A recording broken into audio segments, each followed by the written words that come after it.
ফাইদা তারাকাহা ফাকাদ আশরাকা, যে ব্যক্তি সালাত ছেড়ে দিল সে মুশরিক হয়ে গেল। সে কি হয়ে গেল? মুশরিক। আর 3 শ্রেণীর ব্যক্তি আল্লাহ রাসূলের সুপারিশ পাবেন না। কয় শ্রেণীর? সুপারিশ পাবেন না। এক হচ্ছে যারা মুশরিক, এক কি? 2 যারা বেদাতি, বেদাত করে, রাসূল সাল্লাল্লাহু আলাইহি ওয়াসাল্লাম যেটা বলেনি আমলের নামে সেটা করছে। 3 নাম্বার কে বলতে পারে? একটা হলো শিরকের পাপ, একটা হলো বেদাতের পাপ, আর আরেকটা পাপ আছে যেই পাপ করে মারা গেলে রাসূল সাল্লাল্লাহু আলাইহি ওয়াসাল্লাম সুপারিশ করবেন না। সেটাই হলো সালাত আদায় না করা। সালাত আদায় না করে মারা গেলে কার সুপারিশ হবে না? রাসূল সাল্লাল্লাহু আলাইহি ওয়াসাল্লামের সুপারিশ হবে না।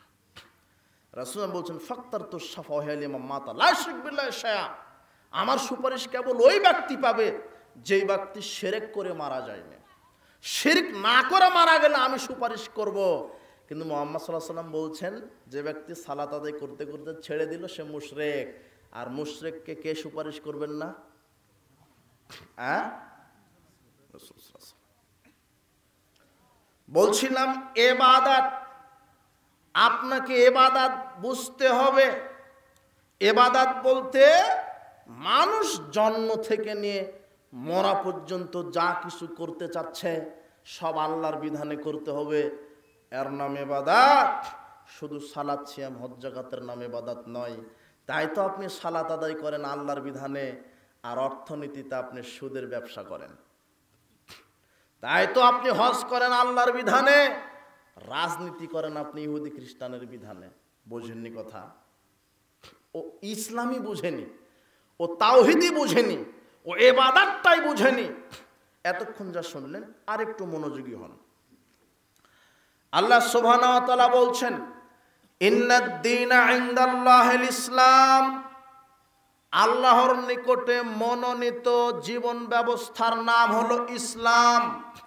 ওয়া মা ইয়াবতাগি গায়রাল ইসলামে দীনান ফালা ইউকবালা মিনহু ওয়া হুয়া ফিল আখিরাতি মিনাল খাসিরিন, যারা এই ইসলাম ব্যতীত অন্য কোনো দিন, অন্য কোনো মতবাদ, অন্য কোনো ইজাম লালন করবে, আমি আল্লাহ তাদের নিকট থেকে কিছু কবুল করব না।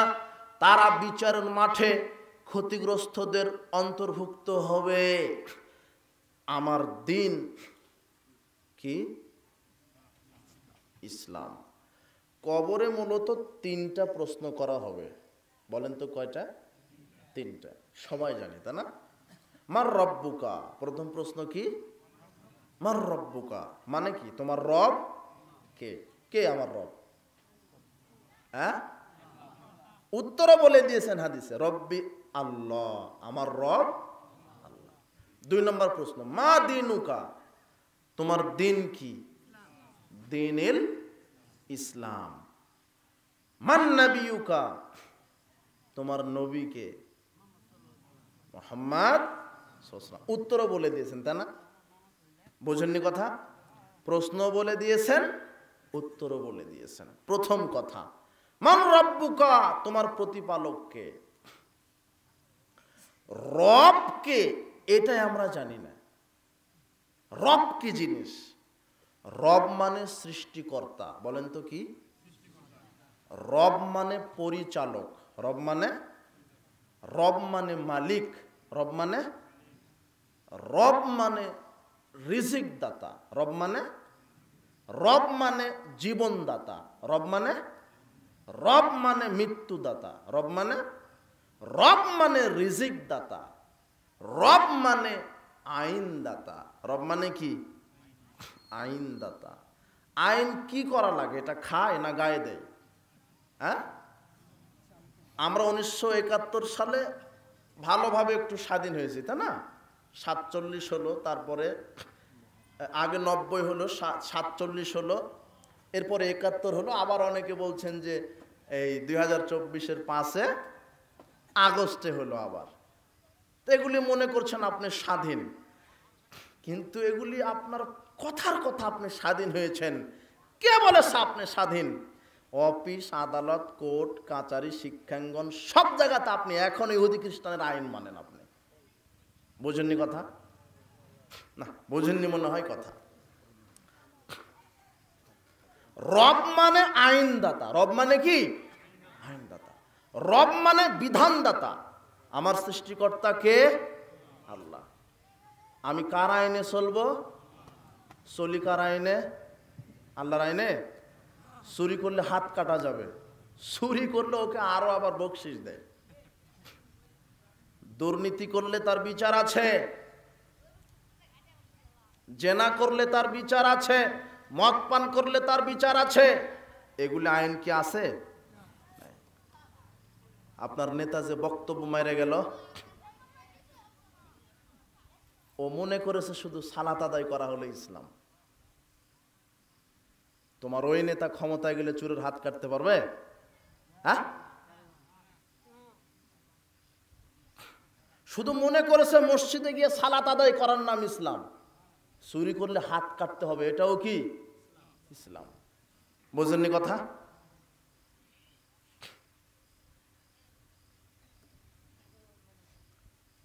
একটা মানুষ শুধু হাতের নাম মানুষ না, সর্বশরীর সব অঙ্গ প্রত্যঙ্গ নিয়ে কি মানুষ? আর সবকিছু পরিচালিত হয় কোথা থেকে? মাথা থেকে, তাই না? আমার পাটা কোন দিকে যাবে, হাত কি দিয়ে ধরবে, সব এই ব্রেন থেকে পরিকল্পনা হয়। মনে করেন রাস্তা দিয়ে হাঁটার সময় সাপ দেখতে পেলেন, কি সাপ দেখেছেন কি দিয়ে? হ্যাঁ, চোখ দিয়ে। চোখ দেখে কিন্তু বসে থাকেনি, চোখ দেখার সাথে সাথে পাকে বলে দিয়েছে দৌড় মারো, বলে দেয়নি? অথবা লাঠি যদি থাকে বলে দিয়েছে লাঠি দিয়ে পিটাও। সময় লেগেছে কোনো? চোখ বসে থাকেনি। তাহলে চোখ দেখলো, পাকে বলে দিল দৌড় মারো, লাঠি হাতকে বলে দিয়েছে লাঠি থাকলে পিটাও। সব কোথায় থেকে পরিকল্পনা হলো? ব্রেন থেকে। দেখেছে চোখ, সব পরিকল্পনাকারী হচ্ছে কি? ব্রেন। তো আপনি মানুষ হিসেবে আপনার অনেক জীবিকার দিক এবং বিভাগ থাকতে পারে। কেউ কৃষক, কেউ চাকরিজীবী, কেউ জজ, কেউ ব্যারিস্টার, কেউ পুলিশ, কেউ র্যাব, কেউ সচিব, কেউ এমপি, কেউ মন্ত্রী, কেউ মেম্বার, কেউ আলেম। এক একটা লোকের এক একটা কাজ নয়। বোঝেননি কথা? বুঝেন? আমার শরীরটা হাত, হাত শুধু শরীর নয়, হাত পা চক্ষু কর্ণ সব দিয়ে কি শরীর। সবটা কোথা থেকে পরিচালিত হয়? ব্রেন থেকে। ঠিক আপনি সমাজে জজ হন, সচিব হন, ব্যারিস্টার হন, শিক্ষক হন, ছাত্র হন, যেই হন, মুচি হন, মেথর হন, সমাজে অনেক শ্রেণীর মানুষ আছে, সবটাই পরিচালিত হবে কোরআন আর হাদিস দিয়ে। সবটা কি কোরআন। আপনি সালাত আদায় করবেন আল্লাহর বিধানে, অর্থনীতি চালাবেন কার বিধানে? আপনি সিয়াম পালন করবেন আল্লাহর বিধানে, রাজনীতি করবেন কার বিধানে? আল্লাহর বিধানে। শতকরা 95% মুসলিম মুনাফিক। কত ভাগ? 95। মানে আমি বলছি, আপনাদের বলা লাগবে তাই বলছেন, এখনো বুঝে বলেননি তো। বুঝেননি কথা? আচ্ছা, সূরা ফাতিহার শেষে একটা আয়াত আছে, আপনারা মনে হয় বিরক্ত হয়ে যাচ্ছেন, তাই না? আসলে আমি বোঝাতে পারছি না, খুব কঠিন মনে হচ্ছে। সূরা ফাতিহার শেষে একটা কি আছে? আয়াত। কি আছে? গায়রিল মাগদুবি আলাইহিম ওয়ালাদ-দাল্লিন। এর মানে কি? আপনি যে আরবিতে বললেন, আর বাংলাটা কি কোনোদিন কি পড়েছেন? হ্যাঁ, কে বলতে পারে আর বাংলা? এইদিকে শুনে অনেক মুফাসসির সাহেব আসে, তাফসীর করে যায়, তা না? সামনে হাজার লক্ষ শ্রোতা বসে থাকে, জেলখানার কাহিনী শুনিয়ে চলে গেল। এই অবাক, আর বলছো বাপরে বাপ, মুজাহিদ ও কি করলো জাতি? তোমার মুফাসসির সাহেব জাতিকে এখনো ঈমান কি, আকীদা কি, তাওহীদ কি শিখাতে পারেনি। তোমার মুফাসসির সাহেব জাতিকে ওযু কিভাবে করা লাগে শিখাতে পারেনি। তোমার মুফাসসির জাতিকে এখনো সালাত কিভাবে আদায় করতে হয় কার তরিকায় এটা শিখাতে পারেনি। বুঝেননি কথা?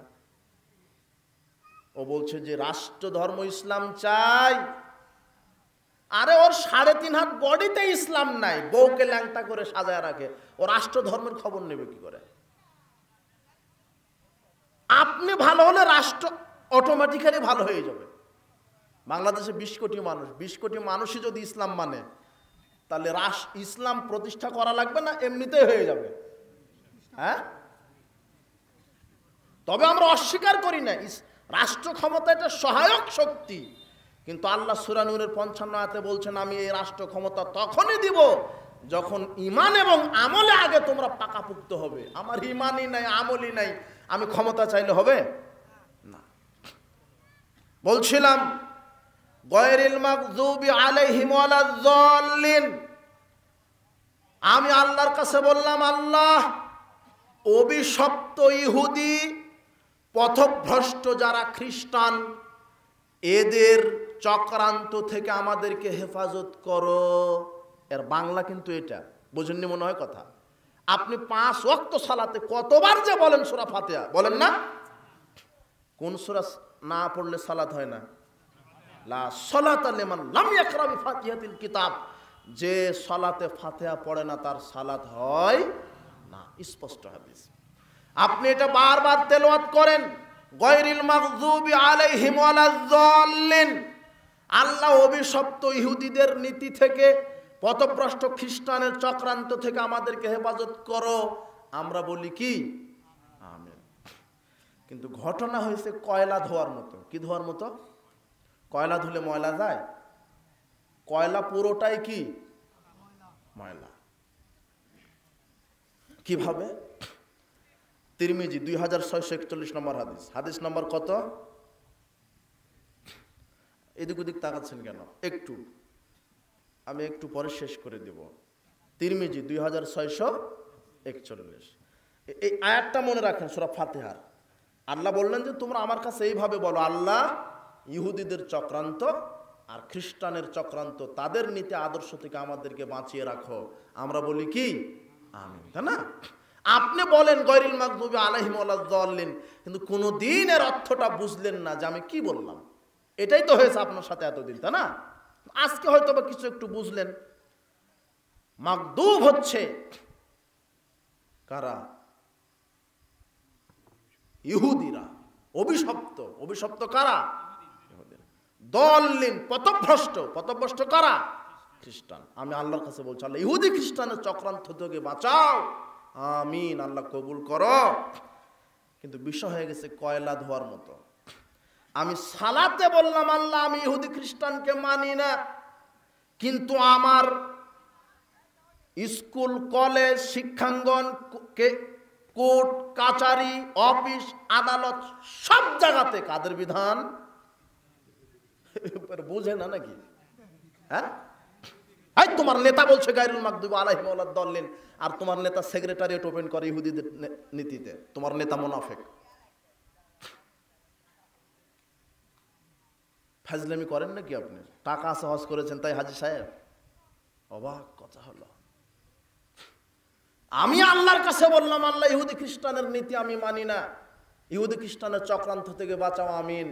অথচ আমার স্কুল, কলেজ, মাঠ, ময়দান সব কার নীতিতে চলছে? ইহুদি খ্রিস্টান। মুখে এক, কর্মে আর এক। বলেন আপনি মুনাফিক না মুসলিম?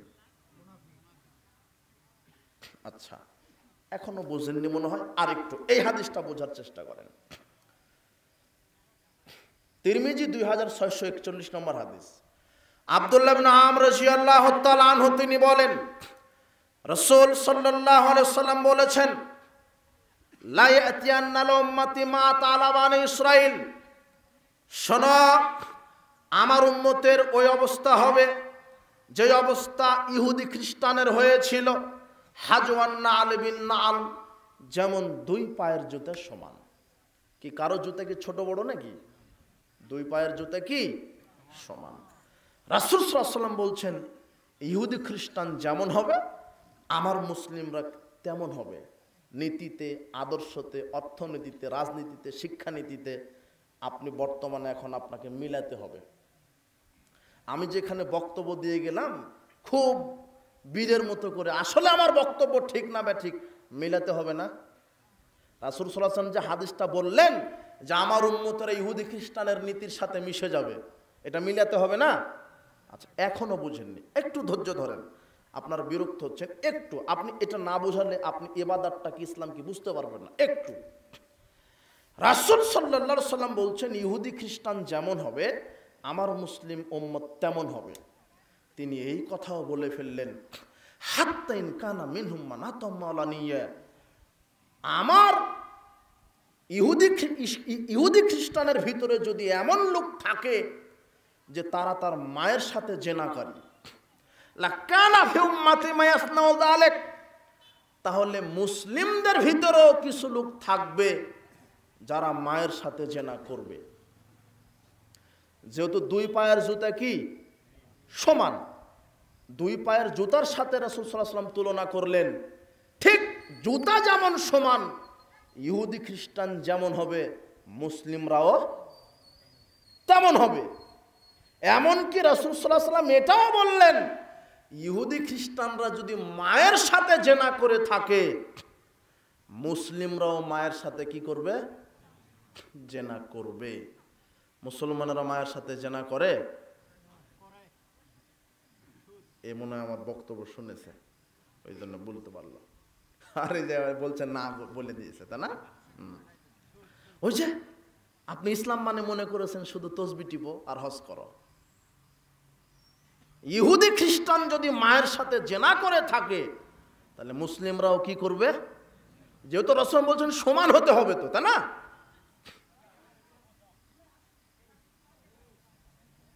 রাসূল সাল্লাল্লাহু আলাইহি ওয়াসাল্লাম বলছেন কেউ যদি জেনে শুনে 1 টাকা সুদ খায় সে 36 বারেরও বেশি জেনা করে।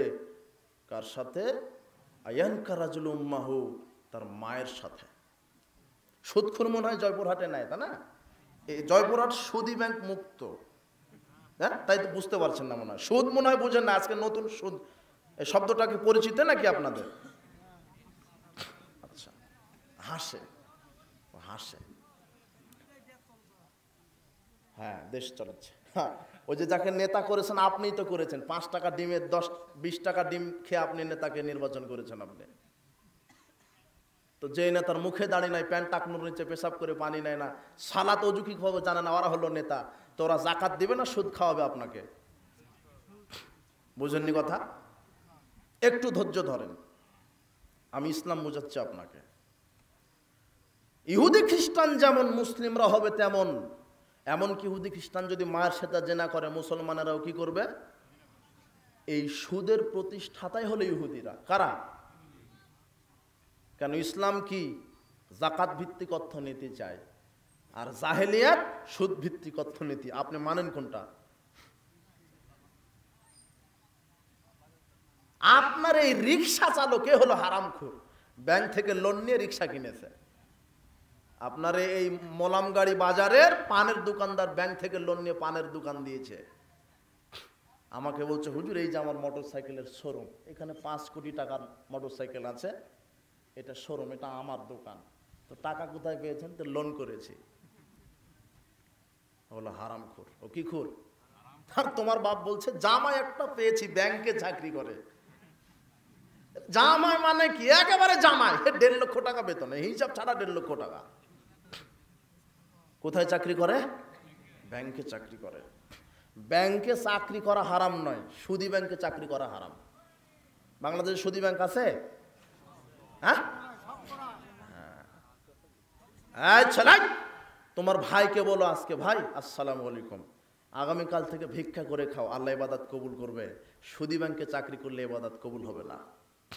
সুদী ব্যাংকে চাকরি করার চাইতে কি করে খাওয়া ভালো? আমি এটা বক্তব্যের গতিতে বলছি। ভিক্ষা করবেন কেন? চকলেট বিক্রি করবেন, কলা বিক্রি করবেন, ভ্যান চালিয়ে খাবেন, মানুষের বাড়িতে কাজ করে খাবেন, হালাল চাকরি করে খাবেন। আপনি কেন সুদকে সহযোগিতা করলেন? আপনার বাড়িতে যদি সুদের ম্যানেজার এসে বলে যে আমি আপনার বাড়িতে ভাড়া থাকবো, ভাড়া দেওয়া হারাম। কি দেওয়া হারাম? ভাড়া দেওয়া হারাম। ব্যাংকের ম্যানেজার আপনাকে মাস শেষে 5,000 টাকা দিয়ে দিল, ওই টাকা দিয়ে আপনার ইবাদত কবুল হবে না। নগদ আপনি সুদখোরকে সাহায্য করলেন। বোঝা যায়নি মনে হয়? আর তোমার বাপ বলছে যে জামাই একটা পেয়েছি, ব্যাংকে চাকরি করে, কিন্তু অজু এখনো শিখেনি, সালাত আদায় করে না। বেনামাজের সাথে মেয়ে বিবাহ দেওয়া হারাম। কি? বেনামাজের সাথে মেয়ে বিবাহ দেওয়া। বাইনাল কুফরে ওয়াল ঈমান তারকুস সালাত। ঈমান আর কুফরের মধ্যে পার্থক্য হচ্ছে সালাত। যে সালাত আদায় করে সে ঈমানদার, যে সালাত আদায় করে না সে কাফের। হিন্দুর সাথে আপনার মেয়েকে বিবাহ দিবেন নাকি? তো বেনামাজি ওই কোনো দিন সালাত আদায় করে না, শুক্রবার এমনিতেই যায়, তাও যায় নামাজটা দামি যায় নামাজ, এত সুন্দর সেন আতর মেখে যায়, প্রথম কাতারের মুসল্লি, ওর জন্য ওই আসনে ঠিক রাখে, শুধু শুক্রবারে একদিন যাবে, আর কোনো দিন যাবে না। আরো দুর্নীতি করে সুদ খেয়ে গাঁজা খেয়ে চামড়াটা গন্ডারের মতো হয়ে গেছে, ও যাবে প্রথম কাতারের মুসল্লি। ও আবার ইমামকে ধমকায়, ইমাম সাহেব চাকরি খেয়ে নিব, এইভাবে কথা বলেন। বেনামাজি সভাপতিতে মসজিদের ইমাম চলে। বেনামাজির সাথে মেয়ে বিবাহ দেওয়া হারাম। মুমিন আর কাফেরের মধ্যে পার্থক্য হচ্ছে সালাত। আর তোমার বাপের কাহিনী আমি বলি। তোমার বাপ বলছে হুজুরকে দেখলে আমি নিজেকে ধরে রাখতে পারি না, হুজুরকে আমি খুব ভালোবাসি, আলেমুল আমাকে আমি এত ভালোবাসি, এত সুন্দর, ওই আলেমটা খুব সুন্দর ওয়াজ করে, আর এত সুন্দর হাফেজ সাহেবের তেলাওয়াত, খুব ভালোবাসে আলেমকে, কিন্তু মেয়ে আছে তার, ওই মেয়েকে আলেমের সাথে বিবাহ দিবে না। কেন জানেন? আলেম তো বেতন পায় 12,000 টাকা। কত? বিয়ে দিবে কার সাথে? ওই যে ব্যাংকারের সাথে। তোমার বাপ হুজুরকে ভালোবাসে, ইসলামকে ভালোবাসে, ইমামের সাথে তোমার বোনকে বিবাহ দিবে না, হারামখোরের সাথে বিবাহ দিবে। এই ছেলে শোনো, কোটি টাকা বেতন পাওয়া সফলতা নয়, কোটি টাকার মালিক হওয়া সফলতা নয়, হালাল ইনকাম করাটা হলো সফলতা। হালাল ইনকাম করবা, ভিক্ষা করে হলো হালাল ইনকাম করবা, ইবাদত কবুল হবে। কোটি টাকা দুর্নীতি করে, চুরি করে, সুদ খেয়ে ইবাদত কবুল হবে না। দুনিয়াতে একটু চেয়ার পাওয়া যাবে, সভাপতি হওয়া যাবে, সেক্রেটারি হওয়া যাবে, বোঝেননি কথা? মাথায় ভালো করে এটা ভালো করে মনে রাখবেন। তোমার বাপ হুজুরকে ভালোবাসে, হুজুরের সাথে মেয়ে বিবাহ দিবে না। ও 12,000 টাকা বেতন পায়, কিন্তু হুজুর যে 12,000 টাকা পায় ওটা হালাল না হারাম? হালাল। আর তোমার ভাই ব্যাংক থেকে যে বেতন পায় 1.5 লক্ষ টাকা, ওটা হালাল হতো যদি সুদ না থাকতো, ওটা কি আছে? সুদ। ওটা হারাম। এই খুঁটিটা সুদী ব্যাংকে চাকরি করে, আর এই খুঁটিটা ভিক্ষা করে খায়। এ যদি তাহাজ্জুদে দাঁড়ায়, এর তাহাজ্জুদ আল্লাহ কবুল করবেন, আর এর তাহাজ্জুদ কবুল হবে না। কি হবে না? হারামখোরের ইবাদত কি হবে না? কবুল হবে না। বলছিলাম বানি ইসরাইলদের সাথে আমার উম্মত মিশে যাবে।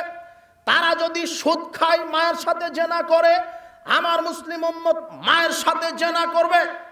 সুদ খেলে মায়ের সাথে জেনা করা হয় একবার দুইবার নয়, কতবারেরও বেশি?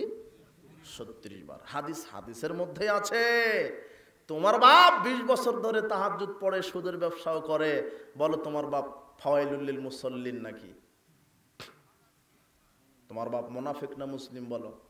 আপনার বাপ, আপনার দাদা মুসলিম না মুনাফিক? আপনি বলেন। এই কথা নয়, এখন এই কথা আমি বুঝাবো। ইন্না বানি ইসরাইল তাফারাকাত আলা সিনতাইন ওয়া সাবিনা মিল্লাতান। শোনো আমার উম্মতেরা, বানি ইসরাইলরা বিভক্ত হয়েছিল 72 ফিরকায়। কত ফিরকায়? ওয়া তাফতারিকু উম্মতি আলা 73 মিল্লাতান। আর আমার উম্মত যারা মুসলমান, এরাই বিভক্ত হবে 73 ফিরকায়। কাতার, কাতার বুঝেন কি? এই যে সালাতে কাতারবদ্ধভাবে সালাত আদায় করেন না, এরকম 73টা কাতার হবে। কাদের?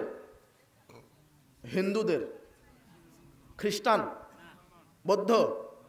কাদের 73 কাতার? কুল্লুহুম ফিন্নার।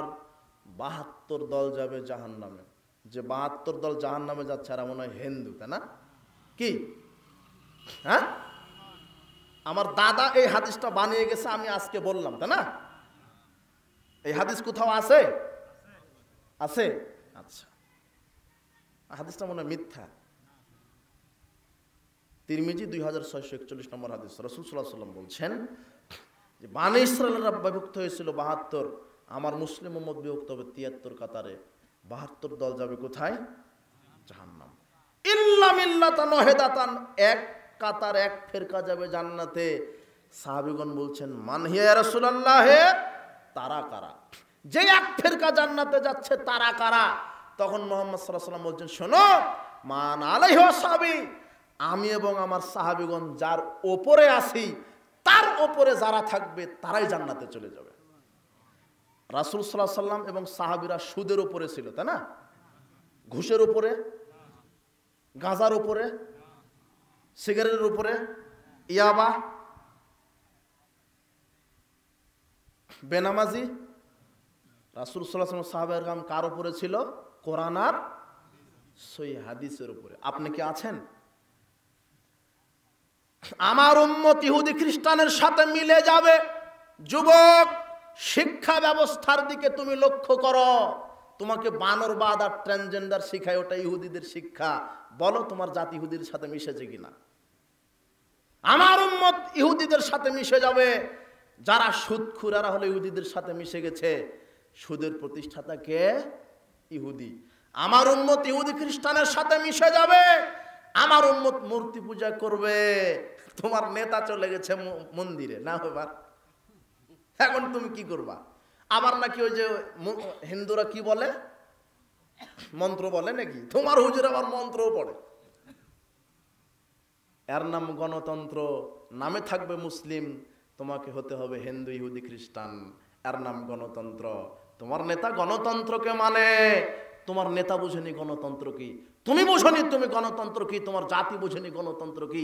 গণতন্ত্রের প্রতিষ্ঠাতা খ্রিস্টান, গণতন্ত্রের প্রতিষ্ঠাতা খ্রিস্টান। আমি মুসলিম, আমার দিন জীবন ব্যবস্থা হবে ইসলাম, কিন্তু শুধু আমি সালাতকে মনে করেছি ইসলাম, আর রাজনীতি করি ইহুদি খ্রিস্টানের নীতিতে।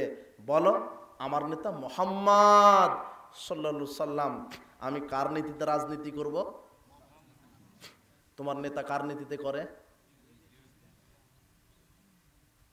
বলো তোমার নেতা মুনাফিক না মুসলিম? তুমি মুনাফিক না মুসলিম? তোমার বাপ মুনাফিক না মুসলিম? তুমি বলো। আমি বক্তব্য আপনাকে বুঝাতে পারছি না, কিভাবে বললে আপনি বুঝবেন।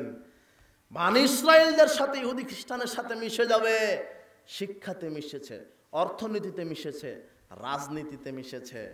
বাংলাদেশের মানুষ রাজনীতি করে সেকুলার, যেটাকে বলা হয় সেকুলারিজম, ধর্মনিরপেক্ষতাবাদ। আর একটা আছে ন্যাশনালিজম, যেটাকে বলা হয় জাতীয়তাবাদ। আর একটা আছে ক্যাপিটালিজম, যেটাকে বলা হয় পুঁজিবাদ। আর একটা আছে কমিউনিজম, যেটাকে বলা হয় সাম্যবাদ। আর একটা আছে ডেমোক্রেসি, যেটাকে বলা হয় গণতন্ত্র। বলো তো এগুলি কে পড়াশোনা করেছে? এগুলি সম্পর্কে কে জানে? গণতন্ত্র কি, সেকুলারিজম কি, ক্যাপিটালিজম কি? না, বক্তব্য ভারী হয়ে গেল। আপনাকে তো এভাবে কেউ বুঝায়নি, এত কঠিন বক্তব্য বুঝাওনি। শুধু ফজিলতের, তোমার মুফাসসির ফজিলতের বয়ান করেছে আর ধর্ম কায়েম করতে চাচ্ছে, অথচ কয়লা ধুলে ময়লা যাবে না। তোমার মুফাসসির যেই নীতিতে চলছে ওই নীতি মুহাম্মাদের নয়। মুহাম্মদ সাল্লাল্লাহু আলাইহি ওয়াসাল্লামের নীতি ইসলামী খেলাফত, গণতন্ত্র নয়। ইসলাম এমন একটা জীবন বিধান, ইসলাম কোন নীতির সাথে, নীতির মুখাপেক্ষী নয়, মানব রচিত কোনো মতবাদের মুখাপেক্ষী নয়। আল্লাহ বলছেন হুয়াল্লাযী আরসালা রাসূলাহু বিল হুদা ওয়া দীনিল হক লিইয়ুযহিরাহু আলাদ দীনি কুল্লিহি ওয়ালাউ কারিহাল মুশরিকুন। আল্লাহ হলেন তিনি যিনি তার নবীকে সত্য দিন সহকারে পৃথিবীতে প্রেরণ করেছেন, যাতে করে মানব রচিত সব মতবাদকে কবর দিতে পারে। অথচ তোমার হুজুর মানব রচিত মতবাদের ওপরে নির্ভর করে ইসলাম কায়েম করতে চাচ্ছে। জিনা, ইসলাম কোনো মতবাদের মুখাপেক্ষী নয়। গণতান্ত্রিক মাধ্যমে কিয়ামত পর্যন্ত ইসলাম প্রতিষ্ঠিত হবে না, হবে না, হবে না। তুমি লিখে নাও। রাসূল সাল্লাল্লাহু আলাইহি সাল্লামের নীতি ছাড়া, ইসলামী খেলাফত ছাড়া পৃথিবীতে শান্তি প্রতিষ্ঠিত হবে না। মুহাম্মদ সাল্লাল্লাহু আলাইহি সাল্লাম বলছেন